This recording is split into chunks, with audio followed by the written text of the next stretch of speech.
There's more quarterback movement in the NFL, and Deshaun Watson still has not gotten out of Houston. I'm going to tell you exactly why coming up in just about 20 seconds.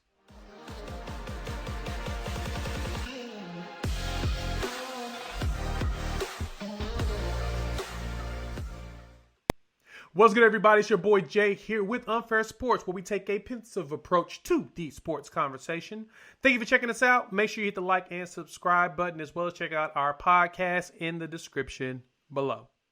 I want to talk about why Deshaun Watson is still stuck in Houston.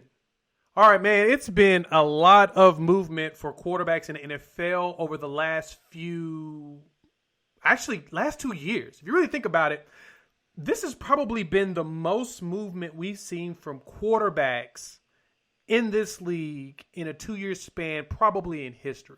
Now, I've gone back and tried to find different scenarios.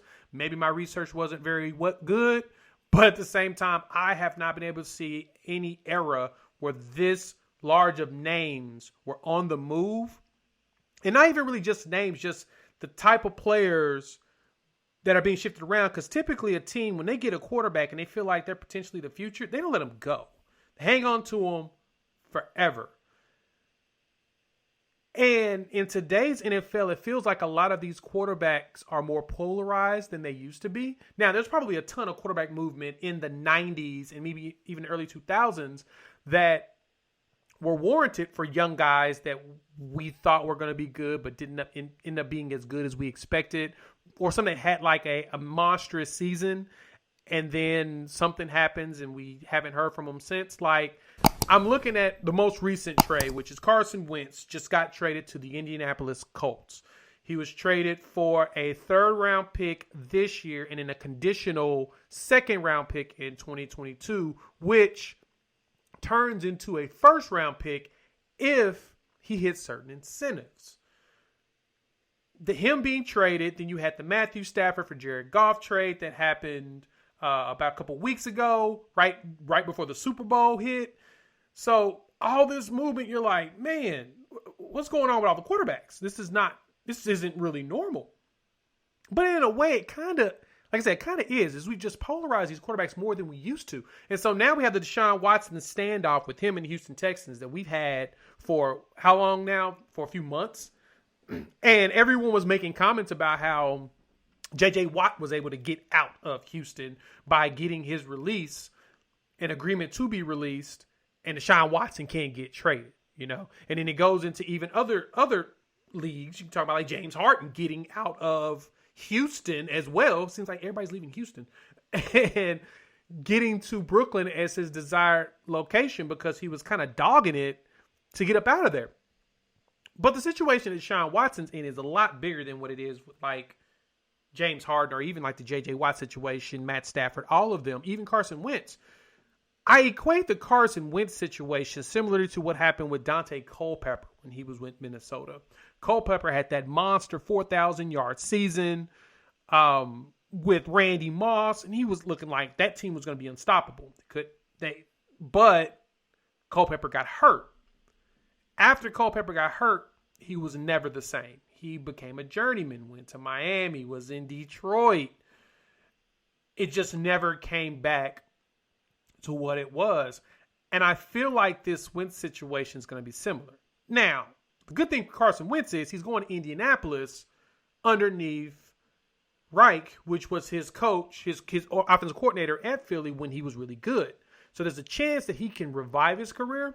But I don't know, because Wentz has spent most of his career injured, and he also has a tendency of losing locker rooms. You lose a locker room as a quarterback, probably not going to do very well in this league because you kind of need your locker room to rally around you. But how does this affect Deshaun Watson? How does it affect him? I was listening to a pod earlier this week, and Bomani Jones, one of the people I always reference because I listen to him a lot and a lot of other people, he made a great point in some things that he's hearing around the league, is that the owners are shook. They don't want Deshaun Watson to get traded. Because if you trade Deshaun Watson after giving him that monster deal, Pandora's box is open. it's done. It's open. Players will be asking for their release or their trade forever. It's a done deal, especially the quarterback, because the quarterback is your face of the franchise, and you don't want those guys to keep bullying their way out of organizations. You want them to go out there and play and lead the team.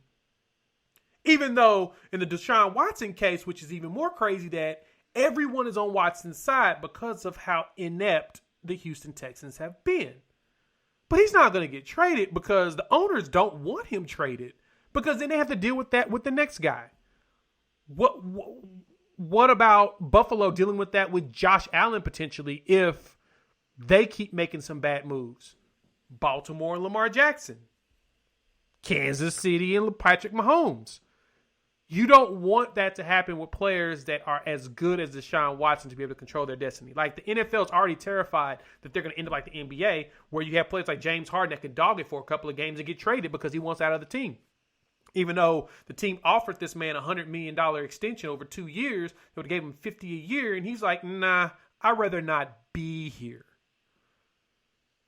Player empowerment is at the all-time high because more teams, like the NFL, even though it's about the shield and the team, these players are becoming so much in the forefront that they're getting more control from these owners, and they hate it. They just despise it. They hate it. And so that's why you're not going to see Watson go anywhere. He's stuck in Houston. Even if he puts up that for sale sign and says, I'm not going to play anymore. If he pulls a Carson Palmer and just quits, he still ain't going to go anywhere. I don't think they're going to trade him at all. Because then, like I said, it opens Pandora's box. Now, I want Houston to trade him. Just go ahead and cut ties, start from scratch, because Houston has made some massive mistakes with the running of that team. And so my thoughts on player loyalty and empowerment is this. I don't care about players being loyal to teams. I don't. I don't care about teams being loyal to players. I don't. The league is set for players to be moved around. Trades, free agency, all that stuff is supposed to be done. The only thing I care about is players' loyalty to other players. Don't lie to your teammates. That's it. Just don't lie to your teammates. If your teammates got your back and understand the circumstances, I have no beef. If you blindside your teammates, then I'll call you out. But outside of that, you don't have to be loyal to my team. You don't have to be loyal. The team don't have to be loyal to you. Those two things I don't care about, because that's the game. It's a business. No matter what, on both sides, it's business decisions. And the Deshaun Watson piece is a business decision because he understands that they gave up their entire future to not even get real pieces. They gave up draft picks, and they didn't even get back good draft picks when they gave up really good pieces. It's a cluster, and it's all at the top. And until that changes, Deshaun Watson ain't going nowhere. So enjoy being in Houston, my dude. Sorry.